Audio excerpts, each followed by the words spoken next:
You're watching Dante's Boxing Nation. Woo! Hey.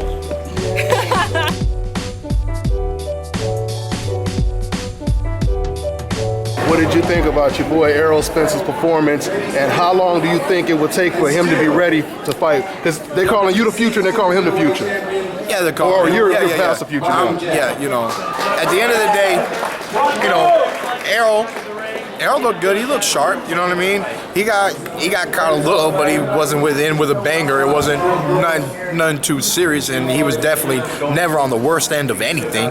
You know what I'm saying? But you know, he was able to tee off on that boy on the ropes and things. You know, that boy didn't have the movement. The boy didn't have the experience. The boy didn't have no speed. Boy didn't have no power.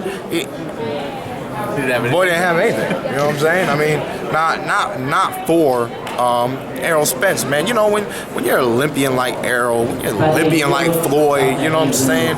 When you're an alternate like B, when you're an alternate like Mike Tyson, you know what I mean? When you have that amateur pedigree, you know what I'm saying? Yeah. Like, there's a lot of people that really just ain't gonna be able to maintain, man. And obviously the boy's hungry, man. But I give him, you know, like real, you know, logic, man. I still give him at least another year with a quarter on it.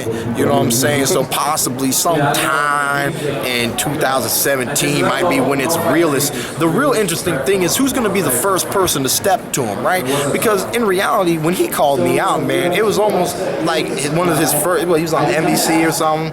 It was like that's a good network, first major good network, right? That was the same thing I did when I was on HBO and I called out Floyd.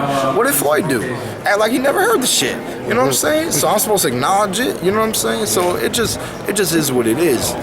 Once when he grabs a few stripes, you know what I mean, fights a few veteran fights, you know, number 9, number 8, you know what I'm saying? I mean, because I've gone up. I've gone up and up and up, you know what I mean? And you just, you know, I try to shoot at the top dog. You just can't shoot at the top dog, man. You're reaching too far above yourself, you know what I mean? You got to climb the ladder and then go for the shot, you know what I'm saying? Because look where I am on the ladder, and if Floyd wanted to stick around for 2 more years, y'all motherfuckers would be up his ass saying what you gonna do about Keith Thurman, what you gonna do about Keith Thurman, what you gonna do about Keith Thurman, you know what I'm saying? But that's because I'm here. I wasn't there 3 years ago, you know what I'm saying? It took me 3 years to even, when I called his name, let's be real, okay, so when I called his name out, it took me 3 years to get into a position where we can actually talk about it like it's real. Yeah. And I'm telling you, we ain't even gonna have to wait that long for Errol, because I'm not trying to avoid nobody. I just want him to get in position, earn the stripes, and then the fight's a fight. You know what I'm saying? It is what for his own good, though. Doesn't he need those fights before you don't just jump into the water with the sharks? A lot of people say that, and it is really true, because you know you can feel great, but experience is priceless, man. Even I have gained stuff from my 12-round fights, the fights that I haven't gotten knockouts and stuff. I've gained so much, just little knowledge and wisdom that's gonna carry me very far throughout my career.